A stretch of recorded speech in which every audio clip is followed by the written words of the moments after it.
টানা 3 ম্যাচ জয় ইতিমধ্যেই জিম্বাবুয়ের বিপক্ষে সিরিজ জয় নিশ্চিত করেছে স্বাগতিক বাংলাদেশ।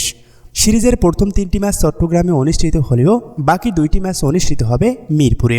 পরবর্তী ম্যাচ দুটি যথাক্রমে অনুষ্ঠিত হবে 10 এবং 12 মে।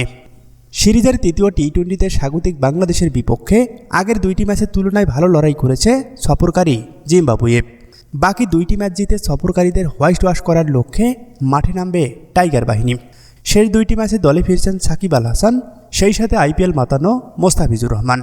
বাজে ফর্মে থাকায় লিটন দাসের পরিবর্তে দেখা যেতে পারে সৌম্য সরকারকে। সেক্ষেত্রে কেমন হবে বাংলাদেশের একাদশ, আসুন দেখে নেওয়া যাক। ওপেনিংয়ে থাকছে তানজিদ হাসান তামিম, সেই সাথে সৌম্য সরকার। ওয়ান ডাউনে খেলবেন অধিনায়ক নাজমুল হাসান শান্ত।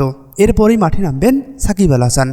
5 নম্বরে ব্যাট করবেন তাওহিদ হৃদয় এবং 6 নম্বর পজিশনে খেলবেন অভিজ্ঞ মাহমুদুল্লাহ রিয়াদ। তারপরেই থাকছে জাকের আলী অনিক, এরপরেই রিশাদ হোসেন। পেস আক্রমণের জন্য থাকছেন 3 পেসার তাসকিন আহমেদ, তানজিম হাসান সাকিব এবং আইপিএল শেষে দেশে ফেরা মোস্তাফিজুর রহমান।